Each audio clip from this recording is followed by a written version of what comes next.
Celinha.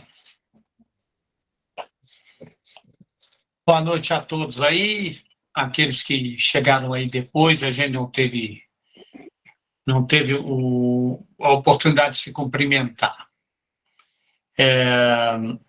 Hoje, aos perguntadores que deram uma contribuição enorme aí, que mandaram umas 7 perguntas para que a gente pudesse buscar na doutrina espírita pelo menos as informações que esperamos, se não satisfazer por inteiro, pelo menos instigar, né? Ou oferecer aí uma direção em busca de um aprofundamento maior nos termos. Aliás, é um dos objetivos estratégicos dessa nossa reunião, que é óbvio, não tem a pretensão, respondendo algumas questões, de esgotar determinados assuntos, até por 2 principais motivos. O primeiro, que esse nível de conhecimento ele vai sempre se atualizando, né? Principalmente o espiritismo, porque ele caminha ao lado aí dos avanços da ciência. E segundo, porque obviamente nos falta gabarito para tal. Então, é muito importante agradecer àqueles que perguntam, porque, obviamente, eles fazem a parte mais importante do processo didático aqui, né? Uma boa pergunta, ela sempre ajuda demais, né? Na resposta, nas informações que vêm aí, em consequência do que perguntaram. E as perguntas têm sido cada vez mais assim bem elaboradas, bem dentro aí dos temas, demonstrando realmente um interesse aí muito importante. Vou começar logo, então, sejamos todos bem-vindos e que nessa aura de paz e de fraternidade que exará na prece a nossa Adelange, esse clima tão fraternal que vivemos, possamos continuar aqui trocando essas impressões. Nunca é demais colocar que eu aqui me encontro apenas na condição de um facilitador e que, portanto, posso ser interrompido, pode ser questionado, obviamente. É porque eu disparo uma metralhadora aqui giratória e quando eu vejo, eu já estou falando mais do que o homem da cobra, aquele que fica aí na praça do Riachuelo, né? Botava uma cobra no chão, né? Para chamar atenção e vendia, eu me lembro, um monte de erva. Falava, mas falava tão rápido, depressa. Por isso que eu tenho essa imagem comigo, né? Às vezes o Benjamin fala uma coisa comigo, eu não entendo muito bem. Eu falei, você está igual o homem da cobra, fala devagar. Ele nem sabe o que é isso. Mas vamos lá.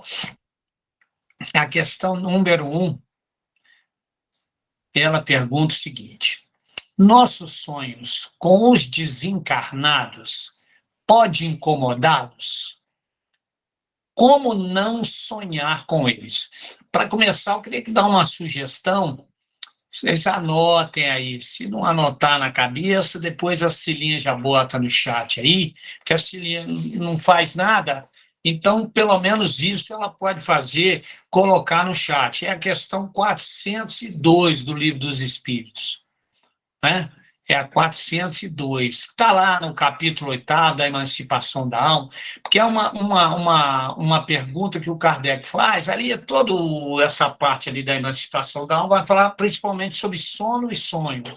E é muito rico ali, as informações são muito ricas.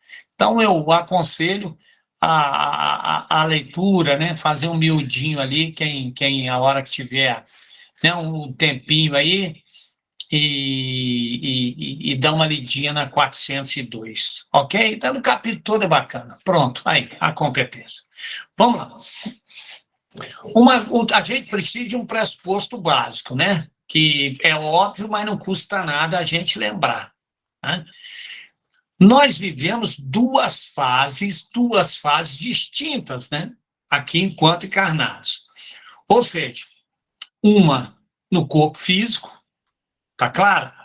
Quando estamos despertos, e a outra no mundo espiritual, quando em repouso. Isso é natural na nossa vida. Às vezes a gente se esquece disso, né? Que acha que a gente encarna, a gente só tem uma vivência encarnada, e na verdade não é assim, né? Então, todas as vezes que nós estamos em repouso, nós temos o quê? Temos vivemos momentos em que interagimos com maior liberdade no mundo espiritual, tá? Agora, em relação especificamente ao sono, que é esse afrouxamento dos laços fluídicos e que a alma se emancipa, nem todos saem junto ao corpo.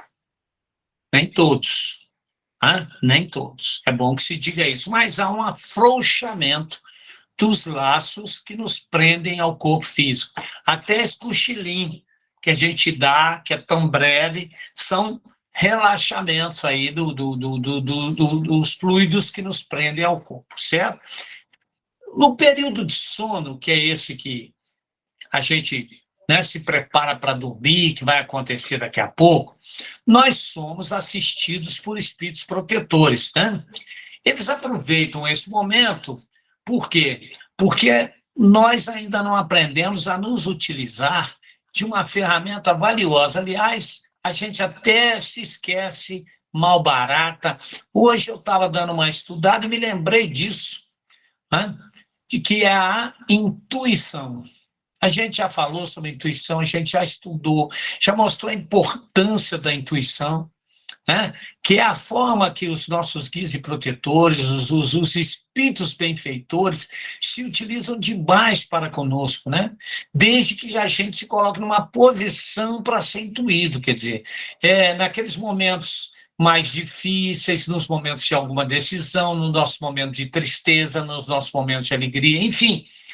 Nessas variações de sentimentos que possuímos, são momentos ideais para que a gente possa, na prece, girar, né, o radar, né, o telescópio, e a gente vai captar intuições mediante as nossas necessidades.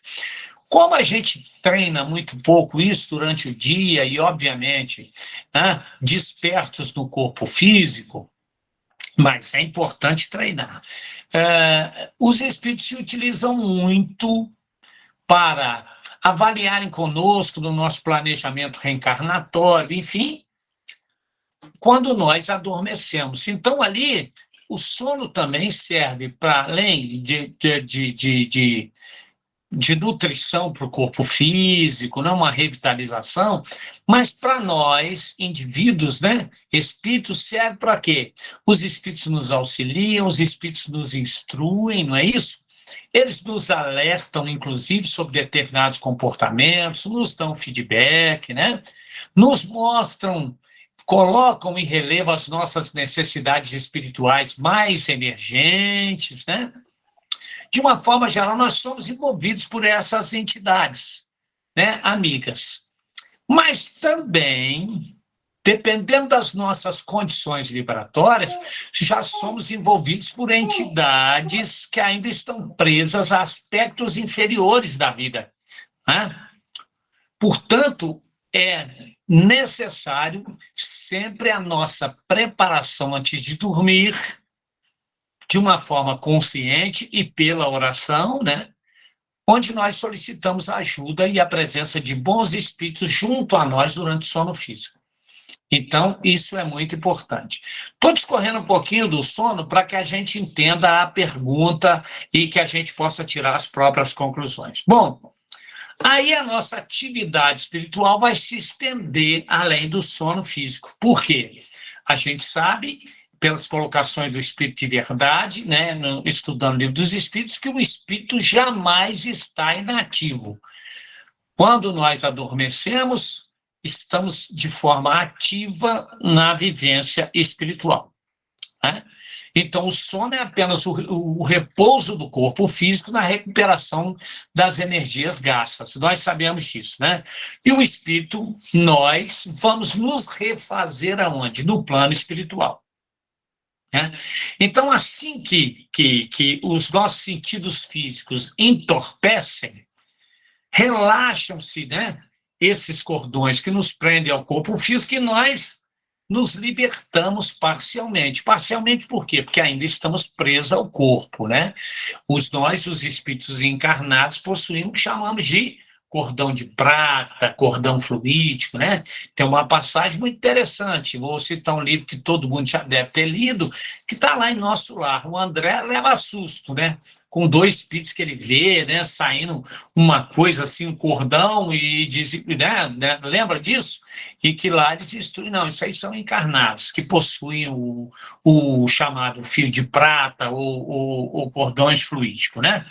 Bom, agora, nem sempre nós espíritos nos valemos dessa liberdade, vamos dizer assim, parcial, para o nosso aprimoramento, porque muitas das vezes, num comportamento nosso invigilante, né, nós acabamos sendo atraídos ou até procuramos, digamos assim, outro tipo de companhia espiritual, né? E é por afinidade, e aí acabamos liberando nesses conluios o quê? As nossas más inclinações, né? Então, isso já começa a justificar aí muitos sonhos que nós temos. Bom, também o sono é importante porque o Kardec, os espíritos dizem a Kardec, que quando estamos libertos parcialmente do corpo, nós podemos retomar até um nível de consciência das nossas experiências evolutivas, né? Podemos lembrar do passado, obviamente, dos nossos compromissos e até mesmo antever, mediante a situação em que vivemos, claro, com o auxílio também dos guias e protetores, o quê? Alguns aspectos do nosso futuro. Bom, dentro desse contexto, a pergunta é: o que é o sonho? Porque isso também é uma pergunta interessante, porque a gente lê muita bobagem sobre o sonho por aí, obviamente. Então, por isso que a nossa fonte é a doutrina espírita e os livros da codificação e os livros das obras subsidiárias. Na maioria das vezes, de uma forma geral, a gente pode dizer que o sonho é tudo aquilo que nós vemos e ouvimos durante o sono. Mas que na maioria das vezes, veja bem, aquilo que vemos e ouvimos no mundo espiritual se mistura com as nossas preocupações humanas. Tá claro? Por isso tem muito sonho que não tem muito nexo, né? Embora também os espíritos nos dizem que o sonho nem sempre é a lembrança da vivência espiritual, porque pode ser apenas o quê? Uma simples mentalização nossa, veja bem, ali em estado de emancipação, né, em torno das nossas preocupações cotidianas. Então, tem muito sonho que ele fala, nossa, durante o dia eu pensei, né? Nesse caso, nós não nos servimos da emancipação espiritual. O que acontece, né? Estamos muito próximos do nosso corpo em repouso, né? E aí nos envolvemos mentalmente com os nossos problemas, com os nossos desejos, com as nossas apreensões, né? Claro que também os espíritos em desequilíbrio podem e fazem isso muito rotineiramente, que se aproveitam do sono para atormentar aqueles que os prejudicaram no passado, né, para os quais tem dívida, ou até mesmo aquelas almas pusilanes, fracas, né, inconsequentes, quando nós temos comportamentos que nos desviamos da seriedade com as quais devemos tratar a vida nos seus mínimos detalhes. Não é? Então, abrimos uma brecha enorme para que os espíritos desequilibrados possam agir sobre nós num processo de influência. E aí, nós sabemos esse tipo de sonho que vai gerar a cada um de nós. Acordamos suarento, não é? Daquela sensação de sair correndo para o corpo físico, né? Quase que uma defesa mesmo, né? e há momentos em que nós nos lembramos. Então, a pergunta inicial que foi feita para nós é se os nossos sonhos podem incomodar os desencarnados. Ó, nós traçamos duas grandes frentes, né? Três, na verdade. A primeira, junto a espíritos que são os nossos tutores, e que, obviamente, não há incômodo, muito pelo contrário, acreditamos até pela missão que nos deram, que foi dada a cada um deles em relação a nós, gostariam imensamente de fazer conosco sessões diárias de feedback, né? Para que pudéssemos ir aos poucos avaliando, corrigindo os nossos procedimentos e, sem dúvida alguma, analisando o nosso planejamento reencarnatório. Então, incomoda de maneira alguma os guias e protetores. Aos espíritos que nos são simpáticos ou estiveram conosco, dos quais temos saudade, numa ligação familiar muito grande, incomodam a visita a eles, também acredito que se estamos ligados pelos laços, né, da simpatia, do amor, e que há condições de equilíbrio para tal, é como nós sermos recebidos ou recebemos pessoas tão queridas da alma. Não nos incomoda, né? Mesmo que seja a qualquer momento do dia, né? E por outro lado, né, incomodam os espíritos, aqueles que têm, né, como objetivo exercer sobre nós seus processos de vingança, ou apenas se divertirem através das suas fanfarronices acerca do nosso medo, né, de aterrorizarmos, né, de maneira alguma. Agora, como não sonhar com eles? Aí é a questão que nós iniciamos. Nós temos duas fases distintas, que é quando estamos despertos, no mundo material, e quando estamos em repouso, é no mundo espiritual. Como não sonhar com os espíritos? Se vamos ter, é só passar aí 24 horas no ar, né? Sem dar nenhuma cochilada. Tá certo? Se der para fazer isso, aí... O Edson levantou a mão, Heraldo. Ô, xerife, seja bem-vindo. O negócio é o seguinte, eu já tive experiência própria. Certo. Eu sonhei com a minha filha, a minha esposa estava de 7 para 8 meses. Sim. Eu sonhei com a minha filha, essa minha segunda, Adriana. Sim. Ela chegou perto de mim e falou: pai, o senhor vai ser meu pai. Eu falei: você é seu pai? Vai. E eu quero me chamar Adriana. Eu falei: tá bem, logo que você chegar, papai vai te pôr o nome de Adriana. Ela pegou e falou assim: tá bem. Aquele rostinho redondinho, tchau. Aí falou assim: agora eu tenho que ir embora. Eu falei: então tá, até breve. Eu falei: até breve. E ela foi, eu acordei, falei: Lúcia, eu sonhei com uma menina e ela me pediu para me pôr o nome dela de Adriana. Todo mundo assim, que nada, é homem, está de bico, está atravessado. Eu não sei de nada. Eu só sei que eu sonhei com uma menina. Chegou no dia que a minha esposa começou a passar mal, quase que ela nasceu na minha mão, lá na maternidade Santa Terezinha, na rua São Mateus. Rapaz, a cara do sonho idêntica à do sonho que eu vi. É uma coisa impressionante, rapaz. Eu comecei a abrir a boca. A parteira falou assim: primeiro filho é assim mesmo. Falei: minha filha, minha primeira já está mocinha até. Isso aí eu sonhei com essa menina. Mas uma coisa impressionante. Eu conversando com o Zé, falei: olha só, Zé, isso daí... Ele falou: não, isso daí, o seu espírito sai e vocês encontraram. E ela conversou com você e pediu. Claro. Tal. Eu não achei explicação para isso assim. Tem muita gente que fala, mas não entende nada. Entendeu? Mas eu fiquei na dúvida. Tem muito orador que falou assim: esse negócio não existe. Eu falei: não, existe. Espera lá. Eu já li sobre isso também, poxa. Ué, Quer dizer que não tem? Você não pode sonhar com um espírito que vai reencarnar?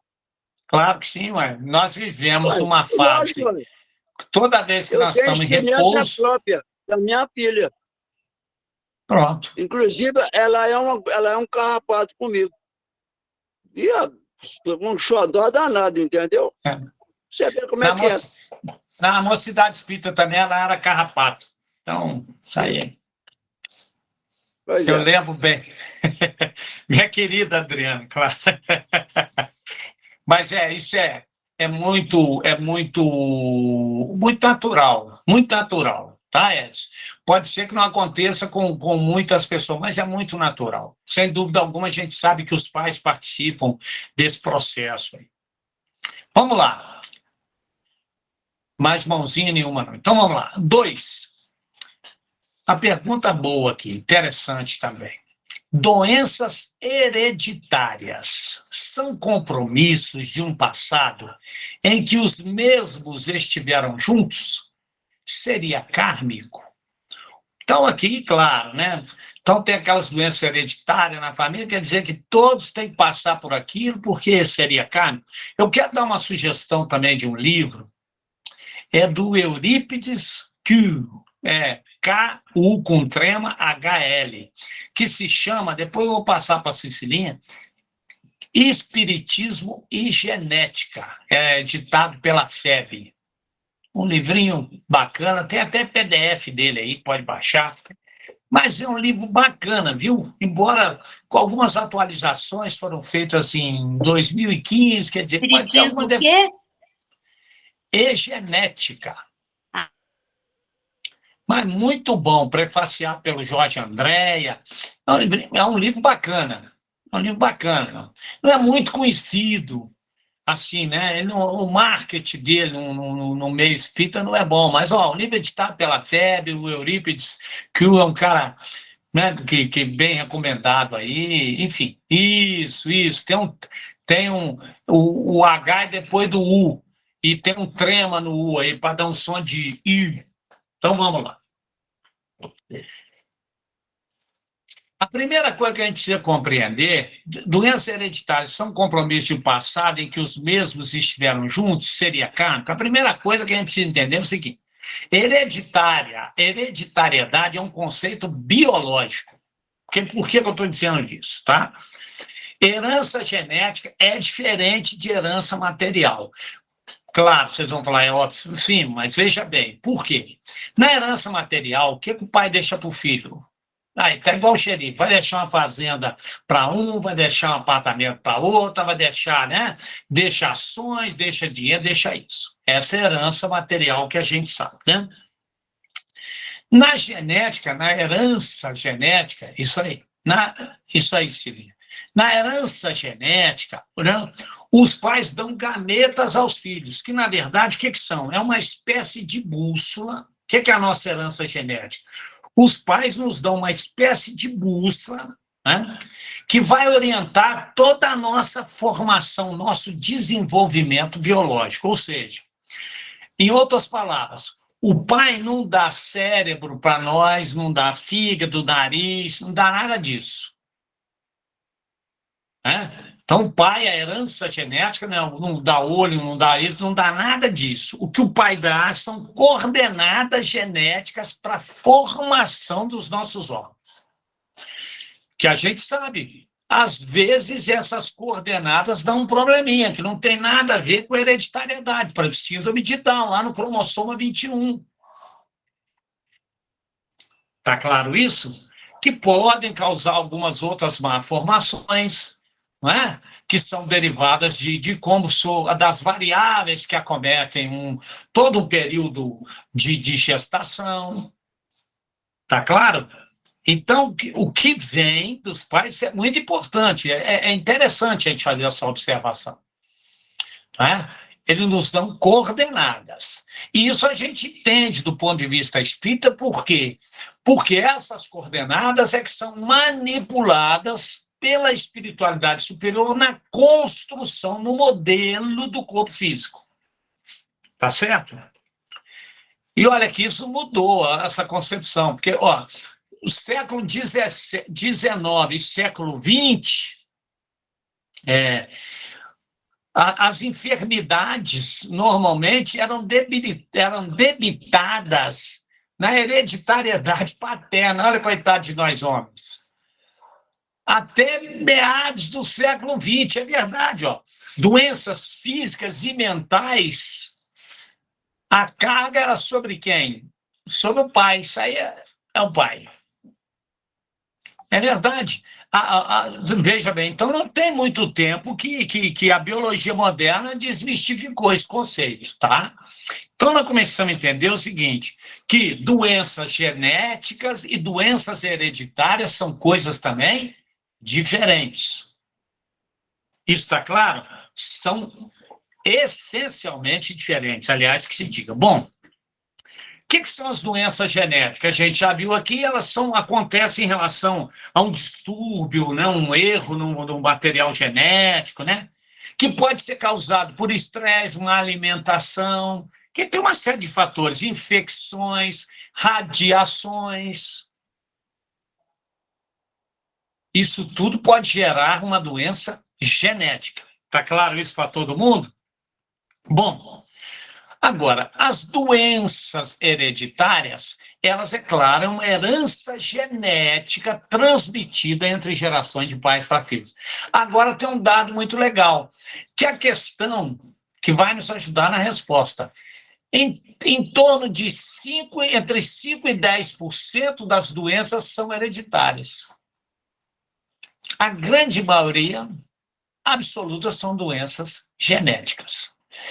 Então, isso nos quer dizer que nós não podemos concluir, dentro do pensamento espírita, que aquelas doenças hereditárias, elas querem dizer exatamente porque há, digamos assim, uma expiação coletiva. Pode ser que sim, pode ser que não.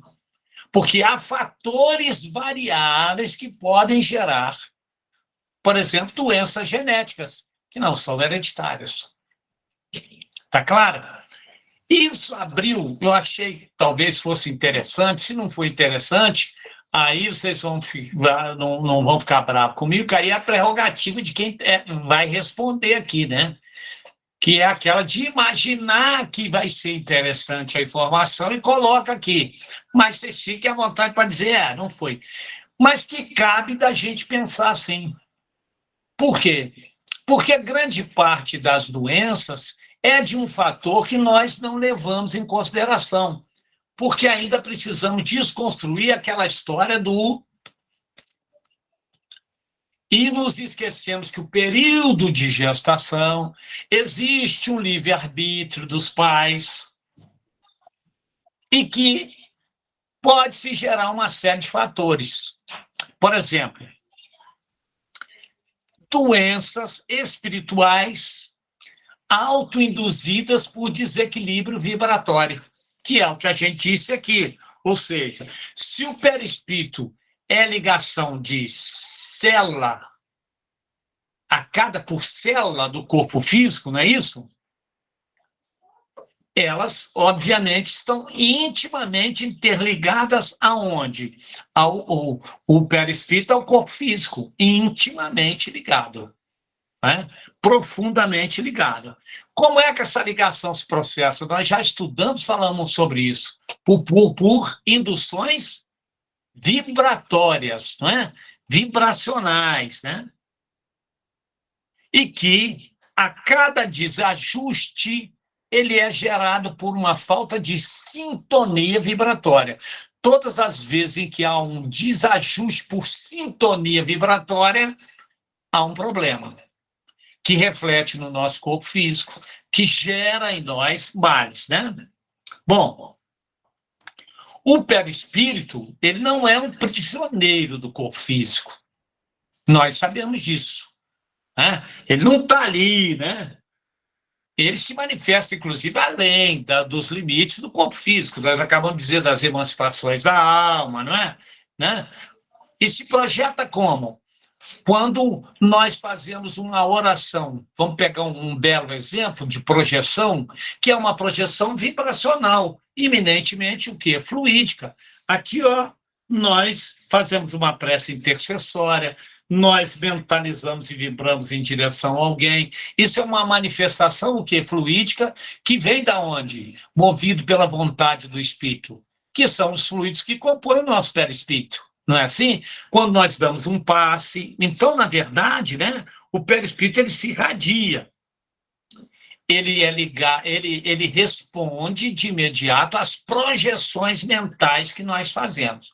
É claro que eu dei um exemplo feliz, mas isso cabe para qualquer tipo de projeção mental. Está claro isso? Ou seja,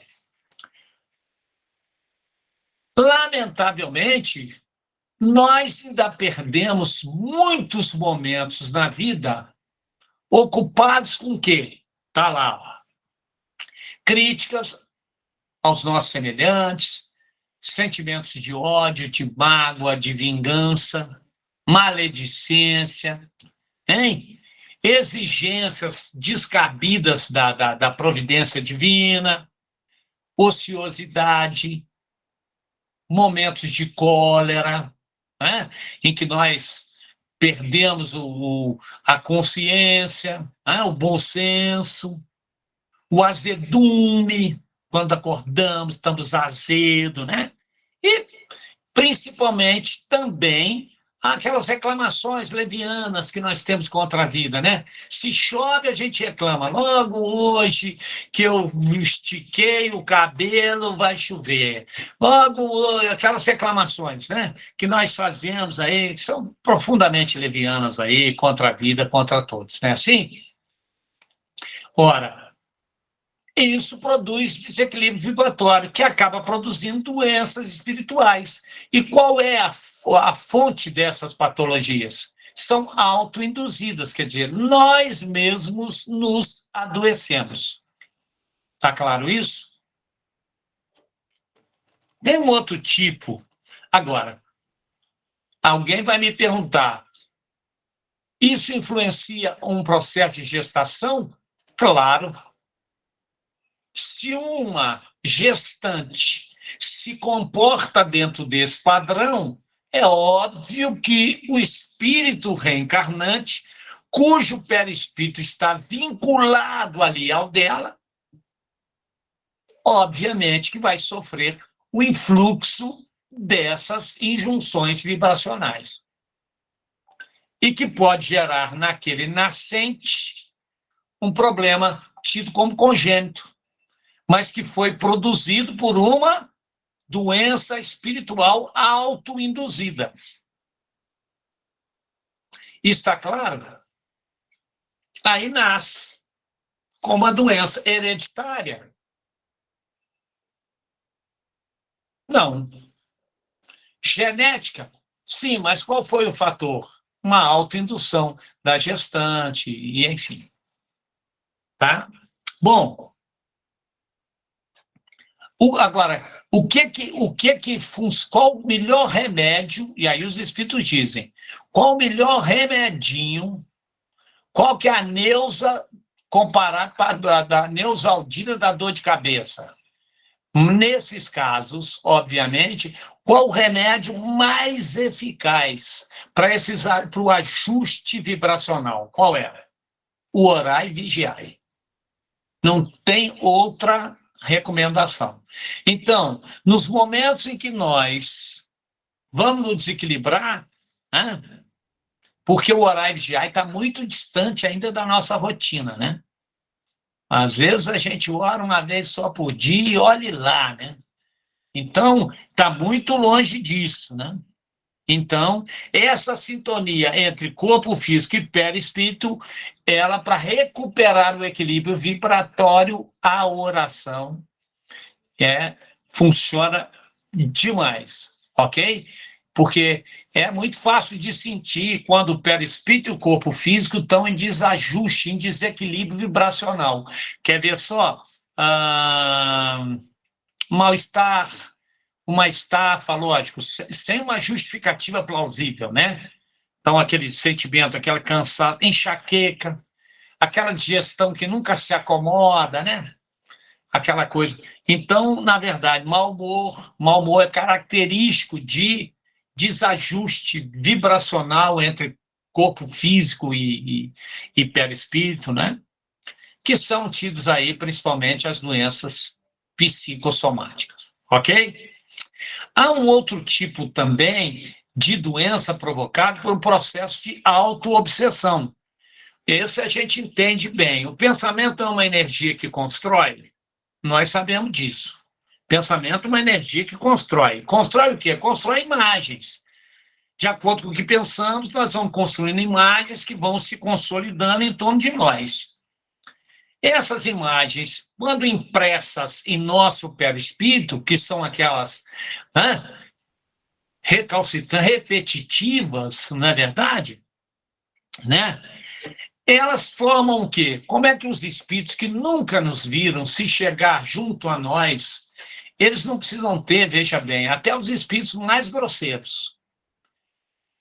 Por que que eles reconhecem aqueles que são fáceis de sentir-lhes e de acalentar-lhes as induções magnéticas? Porque se o pensamento molda e impregna a nosso perispírito, nós temos o quê? Em torno de nós?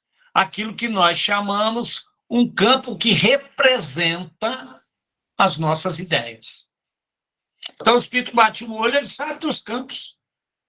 Talvez uma figura próxima de aquele balãozinho da história em quadrinho, né? Então, nós temos um campo de imagens que reflete aquilo que pensamos, os nossos juízos, e aquilo tem as cores dos nossos valores, dos nossos juízos. Então, os espíritos sabem exatamente o nosso ponto fraco. Por isso que é muito fácil os processos obsessivos. Muito fácil. Por isso que os espíritos sabem exatamente que tipo de espírito, com qual inclinação, vai surtir melhor efeito em determinados processos de acoplamento fluídico, mediante o nosso campo de imagens, né?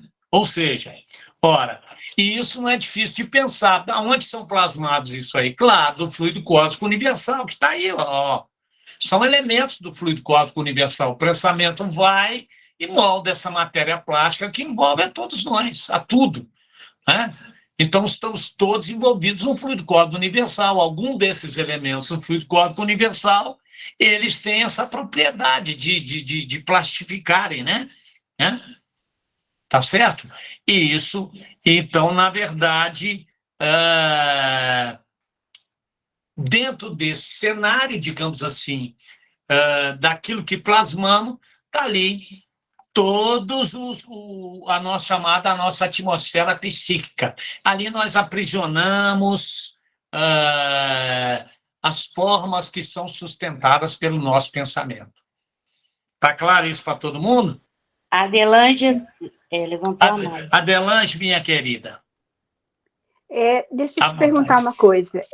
Existe uma doença que ela automaticamente, pela medicina, ela deveria ser de uma doença hereditária. Mas aí não existe hereditariedade na família. Eu vou te explicar o que eu quero dizer. Eu tenho um neto hemofílico. Então, a hemofilia, ela é transmitida através mais da mãe. Porque o homem, ele é hemofílico, né? Mas ele não... Então, ele pode ter filho hemofílico. Mas a mulher, geralmente, ela não é hemofílica, mas ela tem a transmissão.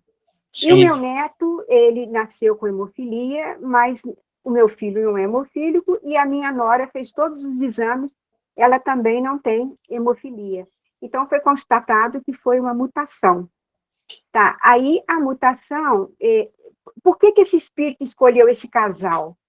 Pode ser um comprometimento, pode ser alguma outra coisa? Quando ocorreu essa mutação? Pode ter sido no período gestacional? Pode ter sido, é isso que a gente está querendo. Tem uma série de variáveis, tá claro? Uma série de variáveis. Por isso que a gente está conversando aqui em abrir para que esse mundo que nós ainda dominamos muito pouco, que é exatamente, primeiro, que a gente precisa desconstruir, começar a construir de que nós somos espíritos que vivemos num plano espiritual e que reencarnamos, quer dizer, se há alguma, digamos assim, se há algo de diferente, de inusitado, é reencarnar no mundo físico, porque o normal é estarmos. Então, tem todo um processo espiritual, vibracional, que nós estamos longe de compreender. Então, o seu caso ilustra bem isso, né? Por quê? Se não há, vamos dizer, houve uma má formação, houve aí uma mutação genética, sim, mas qual é a causa? Não se sabe. Porque pode ter sido uma série de variáveis, pode ter sido até no processo gestacional. Percebe? Pode ter sido. Pode ter sido também na hora de construir por um planejamento, digamos assim, de prova e expiação, ou uma característica que isso se tornasse... Porque, na verdade, todas as nossas dores e os nossos sofrimentos, as dificuldades, as patologias, elas a gente pode chamar de centro de estética e embelezamento do espírito. Aliás, quem fala isso é o Richard Simonet. Então, as dores, as dificuldades, as doenças, os casos, que são centros de estética e embelezamento do espírito. Então, tudo aquilo que os espíritos entendem que sendo benéfico, independente, porque uma coisa é reencarnar naqueles pais por processos de vínculos de almas e, obviamente, de compromissos. E a outra é precisar se adaptar. Ora, então só vão reencarnar aqueles dois pais se eles tiverem, né, a transmissão da hemofilia. Não necessariamente. A força da simpatia, a gente vai ver até numa pergunta aqui que é muito legal, que é um tema polêmico. Botaram uma polêmica aqui danada hoje aí, uma pimenta baiana arrumada aí para o meu acarajé. Tá bom? Bom, então, essa matéria que a gente está falando, ela produz o quê? Ela vai produzir a nossa psicosfera, né? Há uma imagem mental que acaba nos escravizando. Então, por isso é que a gente chama. Nesse processo, nós nos tornamos obsidiados por quem? Pelos nossos próprios desejos, né? Ou seja, então é essa psicosfera que nós alimentamos. Não é difícil de entender, sabe? É aquela coisa que muitas das vezes a gente coloca, não, porque eu preciso ter segurança na vida, porque eu preciso fazer isso, porque eu preciso acumular, preciso fazer... Aquela preocupação excessiva. Nós temos que cuidar do corpo físico. Estamos falando nos exageros que se tornam ideias fixas, né?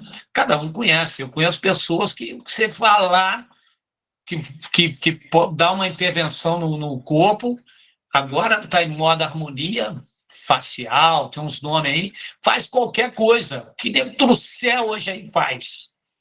Não é verdade? Tem aquela coisa que é um troço meio de maluco, e assim faz, não tem esse negócio assim. Então, você acaba com o processo de auto-obsessão, tá? Agora, a gente sabe também que tem as doenças que nós compartilhamos por vampirismo, né? A gente sabe que o mundo espiritual é povoado aí se fala em alguma estatística que tem 10 vezes mais os habitantes da Terra. Isso eu não vou nem arriscar. Eu sei que, pelo último censo, nós somos 8 bilhões de habitantes na Terra, aproximadamente. 8 bilhões no Cadiquim. Então, são almas encarnadas. Você imagina a maior parte dessa população está onde? Está aí no mundo espiritual, né? E vamos falar o que é? O que vocês acham? Num planeta de expiação e provas, aonde vocês acham que está a maior parte desses espíritos encarnados? Lá nas esferas superiores ou nas esferas próximas à Terra? O que vocês acham? Como é que é a psicosfera do planeta Terra? A psicosfera é um planeta de prova e expiação, de dor, de lamento, de choro, de ranger de dente. Então, imagina essa população imensa que a grande maioria, né, deve estar aí nas proximidades, né, onde a vida humana está fluindo. Isso não vai estranhar ninguém, é óbvio de compreender. Desculpa, mas o raciocínio para mim é muito simples, de compreender que se há uma grande multidão que está aqui muito perto de onde a vida humana está fluindo, compartilham das nossas vidas, das nossas condutas, dos nossos comportamentos. Acha que é muita viagem, é muito sonho imaginar isso? Não, é bem factível, não é verdade?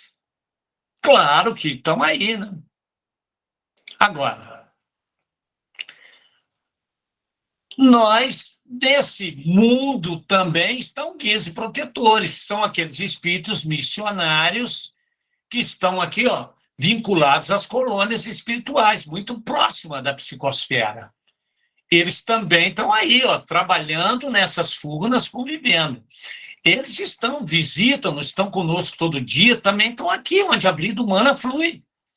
Agora, nós podemos atrair esses espíritos, que são guias protetores, né, benfeitores da humanidade, que constantemente estão aí nos inspirando, não é?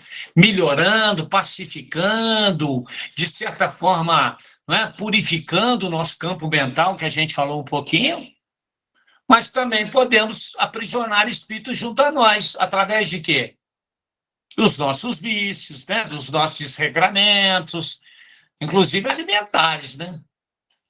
Com todo respeito, né? Agora vai chegar Natal aí, a gente passa o dia inteiro comendo, né? A gente passa todo domingo comendo o dia inteiro, não faz nada, é comer, deita, levanta, come, deita, levanta, come, deita. Os desregramentos, né? Vai ali, pega um solzinho, volta, come, é o tempo todo isso, né? Os abusos de ódio sexual, e aí do comportamento que a gente vê, né? Então, na verdade, essas doenças espirituais, elas são compartilhadas por quê? Exatamente esses desvios de conduta humana que vão propiciar o quê? A nossa mente vai agregar em torno de nós, quem? Elementos fluídicos de alta capacidade corrosiva, deletério, não é? E isso possibilita o quê? A ação de germes, né? Que vão obstruir o funcionamento das células hepáticas, renais, pulmões, aí pronto, que são as doenças que nós conhecemos compartilhadas por processos de vampirismo, tá? Cronificam lesões. Tem pessoa que as lesões não conseguem cicatrizar, mas cuidam da asepsia. A asepsia é física, né? Tá ali. Mas e toda aquela camada fluídica? Assim com as doenças de difícil, né? Cura, toma remédio, entra remédio, sai remédio, toma remédio. Né? Muito simples de entender também, né? Ou seja, e que isso não há nenhuma hereditariedade, né? Tá? Por obsessão, nós já sabemos, né? Na vida, a gente sempre é ganhador ou perdedor, é assim mesmo, né? Na luta da sobrevivência humana, né? E temos que tomar decisão, porque ou ganhamos ou perdemos, a gente vence os insucessos, temos sucesso, né? Assim, a gente tem que tomar decisão. Todo dia a gente tem que expressar desejo, a gente tem que fazer escolha. A obsessão, ela é muito estudada, mas a gente também não dá o valor, né? Imagina os processos obsessivos que estão aí, né? E muitas das vezes, o que a gente tem que tomar decisão? A gente contraria as decisões, os desejos daqueles que convivem, que estão muito próximos a nós, pronto. Né? Endividamos e aí, espiritualmente falando, e não preciso dizer mais nada. Né? E aí, pronto. Né? Ou seja, a ciência médica do mundo ainda não está convencida, mas os espíritos dizem, podemos anotar, hein? Os espíritos dizem, a obsessão espiritual é a maior causa das doenças humanas. Não é difícil também da gente imaginar isso. E claro que tem as doenças kármicas aí do corpo. Bom, a terceira pergunta, preciso correr aqui. No instante da morte ou do desenlace, o espírito fica à deriva, aguardando orientações. Então, nós desencarnar, nós vamos ficar ali esperando para onde nós vamos, alguém que vai orientar, é por aqui, de preferência onde é nosso lar, né? por ali, né? Todo mundo que vai para o nosso lar, não vai caber. Não vai caber. Todo espírita quer ir para o nosso lar, né? Eu também sugiro, Cecilinha, tá atenta aí, lá o item 155A do Livro dos Espíritos lá. Então, ele fala exatamente que a separação, quando ele pergunta, ela é instantânea, ela é brusca, né? Há uma linha nitidamente traçada entre a vida e a morte. O Kardec quer saber se na hora ali do extremes, né? É porque, na verdade, a gente também tem que lembrar, o Pedro ensinou para nós aí, ó, Pedro dedica com tanta boa vontade, esquecer é a pior coisa do mundo, né? Então, em consideração, Pedro, vamos lembrar, vida orgânica não tem nada a ver com a vida. Enquanto o coração bate, pode ter vida orgânica e pode já ter desvinculado o perispírito, ter rompido, não tem mais vida. Aí você tem... Como o corpo físico não precisa de vida, a gente já estudou os natimorfos. Você tem uma gestação, teve tudo ali, vitalidade, né? Formou um corpo, mas não tinha espírito ligado a nenhum a ele. E se quisermos ver também as plantas, né? Então ali, ó, vitalidade só. É um princípio ali, mas não tem um espírito ali. O espírito da samambaia, o espírito não tem. É vitalidade só. Então, são duas coisas diferentes. Pode ter vida orgânica e o espírito já ter cessado o desligamento. Ok? Pedro ensinou isso para nós, aí não podemos esquecer. Ó, ele disse, lá na 155, ele fala o quê? A alma se desprende gradualmente. Não é assim como um passarinho que você abre a gaiola e voa direto, né? Agora, esse desprendimento, esse instante, ele diz lá, na palavra do Espírito de Verdade, vou até ler, se toca e se confunde de maneira que o Espírito se desprende pouco a pouco dos laços que o retinham no corpo físico. Se desatam, não se quebram, certo? Aí vem a pergunta, então, o que exerce a influência no desprendimento do espírito do seu corpo físico sem vida? Aí temos que buscar o mestre dos mestres, que é Jesus. O que vai exercer, o que vai fazer diferença nesse desprendimento? Atenção, Jesus manda dizer para nós. Mateus capítulo 6, versículo 21. Vamos lá. Pois onde está o seu tesouro, ali estará também o seu coração. Ou seja, os laços do sentimento nos vincularão a tudo que nos é caro ao espírito. Sejam coisas, propriedades, pessoas, principalmente pessoas que nós consideramos propriedades nossas. Atenção com ciúme, sentimento de posse. Outro dia eu brinquei, mãe que tem um filho só, tem que tomar um cuidado danado. Eu não posso não, senão agora mesmo entra alguém aí brigando comigo. Eu conheço alguém aí, alguém, né? Que a gente estava dizendo. Considerar como posse, relacionamentos que se tornam abusivos pela posse, pelo ciúme, enfim. Então, é preciso, né? Ou seja, Mateus também tem uma outra recomendação, lembrando de Jesus. Essa é fácil de guardar, capítulo 18, versículo 18 também. Ele diz o quê? Também vos digo que o que ligardes sobre a terra estará ligado nos céus. E o que ele está dizendo? O céu, para nós, é mundo espiritual. Quanto maior a ligação nossa nas coisas da terra, mais isso vai exercer influência na nossa passagem para o mundo espiritual. Ou seja, mesmo do lado de lá, vamos nos manter firmados aqui. é isso que aumenta esse estágio no período de transição de encarnado para o desencarnado. Isso a gente vê nas reuniões mediúnicas toda hora. O espírito sofrendo porque tem que abandonar seu dia a dia. Certo? Tá claro isso? É só ver as coisas do mundo, o como às vezes nós estamos tão, né, enfronhados, a gente vai se pegar fazendo uma análise de como a gente acaba ficando aí insensível, né, frios em relação aí às coisas e às pessoas do mundo. Né? A capacidade de nos emocionar mediante sofrimentos, né? Porque uma coisa, quer anotar aí também, um fato que é óbvio. Se é fato que nós estamos encarnados, também é fato que vamos desencarnar, né?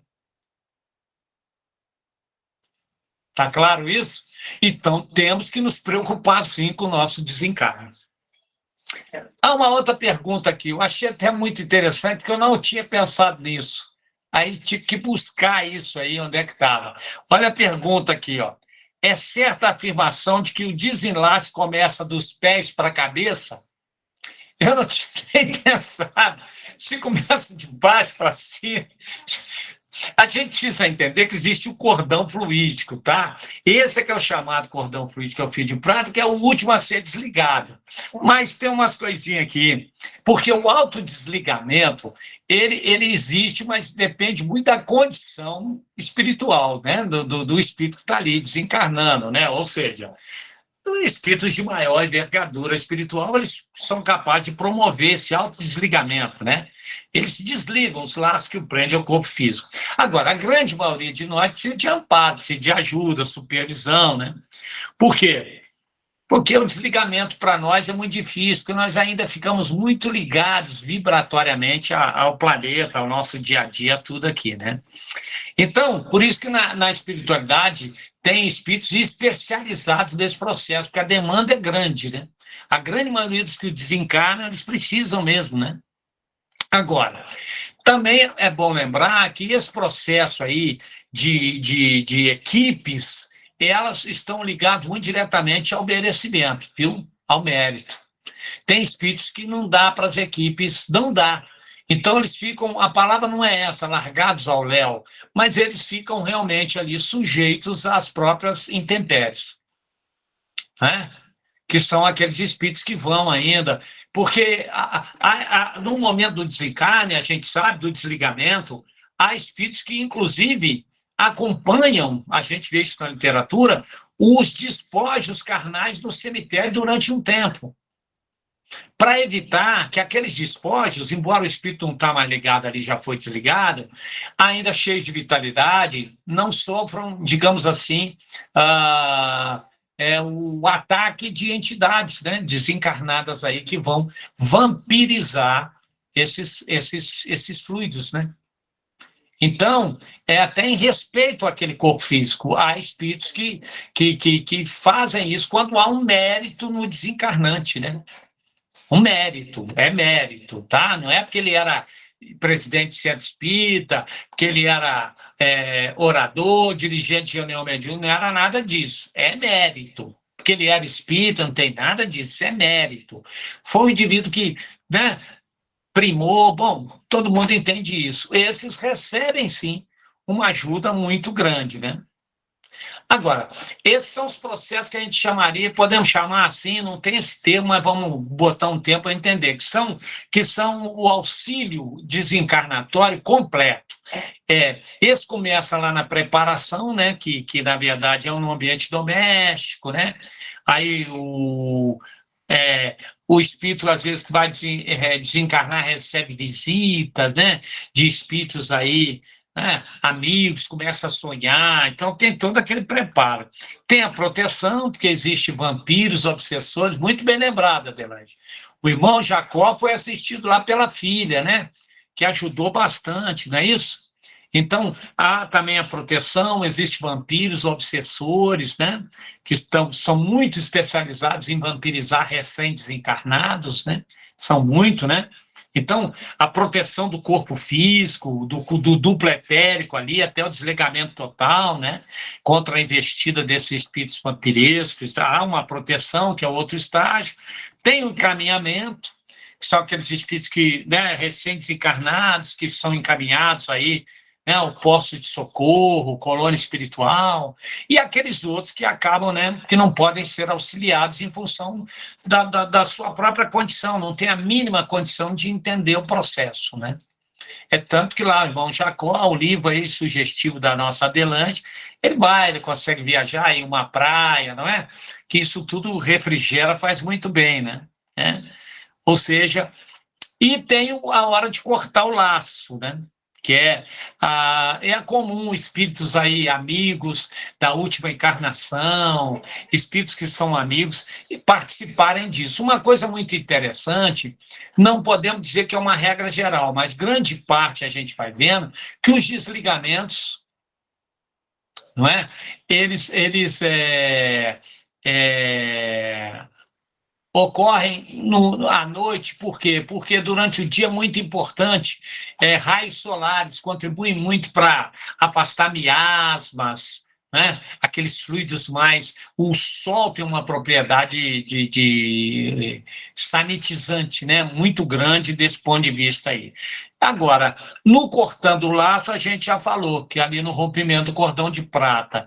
Então, a gente diz o seguinte, que é o momento dos velórios, em que aí, né, muitas das vezes, nesse rompimento, se atrapalha muito com as conversas, com todo esse envoltório, a mente plasma, campos do fluido cósmico universal, e plasma, e esse campo mental, com as imagens que plasmamos, que é fruto do que pensamos, da conversa, etc. e tal, atraem espíritos, e daqui a pouco, infelizmente, lamentavelmente, alguns velórios se assemelham a botequim, pelo nível de espíritos que ali estão. Né? E que muitos daqueles desencarnantes são almas respeitáveis, foram pessoas íntegras que viveram com méritos, então os espíritos fazem uma campanha de proteção ali muito grande, para que eles não possam sofrer interferências, mas poderia ser mais simples, né? Então, né, mãe e filha ampararam lá o irmão Jacó, lá no livro Voltei, como, né? E aí a pergunta que não cala é o seguinte, Celinha, é dos pés para a cabeça? Mas está lá, ó, lá nos Mensageiros, viu, meus queridos? No capítulo 50, ele vai falar o seguinte, vou ler aqui o aniceto aqui, deixa eu ler aqui, no capítulo 50, página 258, vamos lá. A mãe do moribundo pediu a Aniceto que ajudasse no desprendimento do seu filho. O Aniceto aproveitou a serenidade ambiente, e começou a retirar o corpo espiritual do morto, desligando-o dos despojos, iniciando a operação pelos calcanhares e terminando na cabeça, a qual, por fim, parecia estar preso o moribundo por extenso cordão, tal como se dá com os nascituros terrenos. Aniceto cortou o cordão com esforço. Então está lá. Quem perguntou, não vou afirmar se todos os desencarnes, né, o desligamento se dá do pé para a cabeça, mas esse caso aí é um Aniceto lá. Celinha. Nos Missionários da Luz, no desencarne de Dimas, se não me engano, ele vai mostrar isso. O desligamento nos chakras inferiores até terminar no coronariano, na cabeça. Sim, ali normalmente a maior concentração do fluido, né? Essa questão que vem de baixo para cima aí é que eu não sei se seria uma regra, mas já temos esses dois casos aí. O centro de força coronariano é o que liga ao plano espiritual, então Sim. Ele é o último a ser cortado, né? sim.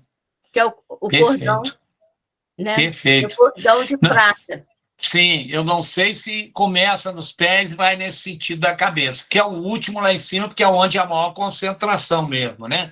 Mas eu não sei se obedece a isso. Acho que a pergunta era essa, se vem de baixo para cima. Lá no livro ele mostra isso no Desencarne do Dimas também, vindo de Espera aí, baixo para cima.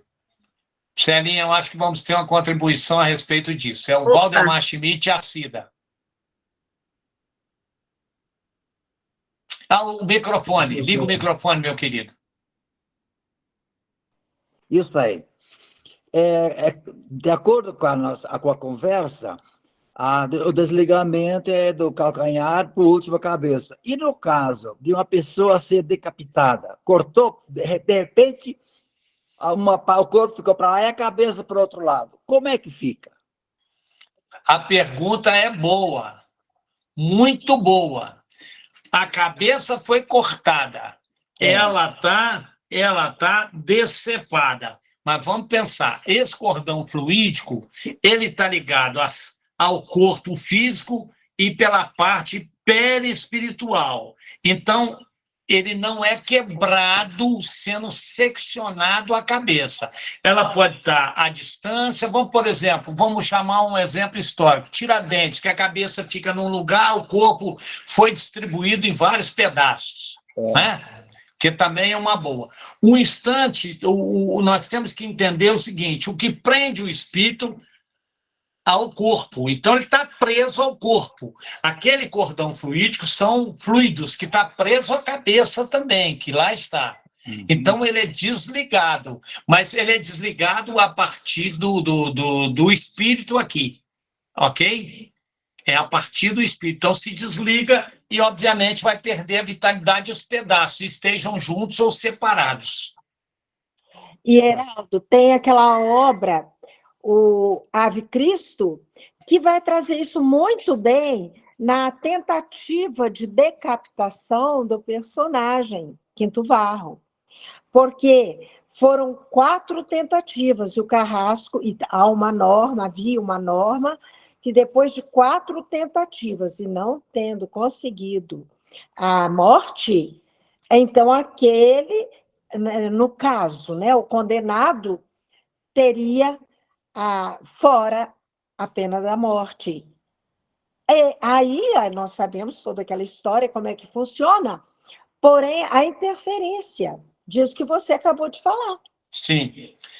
Tá vendo? Inácio de Antioquia, lá na entrada do circo romano, né? Também Exatamente. foi, e as feras não comeram. Não, Daniel, lá no Cova dos Leões, né? Aí, no caso, há uma interseção aí. Mas, em se tratando da decapitação, a pergunta do Valdemar foi nota 10. Isso realmente porque gera mesmo, é igual a câmera Kirlian. Você fotografa um membro, aí vamos imaginar, corta o dedo, que absurdo, né? Para fazer uma experiência dela, mas vamos imaginar, corta o dedo e bate uma foto do dedo. Como é que vai sair a imagem da mão? Tem o dedo aqui, como é que fica lá no dedo? Então a aura permanece, ela não vai com o dedo. Se você tirar, aí depois, com o tempo, ela vai. Isso justifica muito aquelas criaturas que têm a perna amputada e durante um tempo você faz um cócega longe e ela sente como se tivesse ainda a perna, quando na verdade não tem um membro mais. Mas você tem um campo vibracional ali que aos poucos vai sendo reabsorvido ali. Então, a cabeça, obviamente, deixa digamos, no perispírito um campo também vibracional. É a ele que está ligado o cordão de prata. Embora há uma vitalidade na cabeça. No membro lá, né? Seccionado. Oi. Valeu, Heraldo. Obrigado. Celinha, vou lhe entregar. Agora, depois a gente vê uma outra, não precisa ser em seguida. Celinha, sabe qual é a pimenta malagueta baiana que botaram no meu acarajé aqui? Vou só ler a pergunta. Toda tragédia, acidente de bala perdida, se trata de um ajuste de conta de outras existências? E aí? Essa não dá, precisa de um tempinho. porque ela é muito polêmica. Então, na semana que vem, a gente vai ter a Rogéria falando para nós. E na outra, volta o Heraldo. Então, essa pergunta não vai ficar esquecida. Na hora que o Heraldo achar oportuno, ele vai responder. Não vai, Heraldo? Com todos os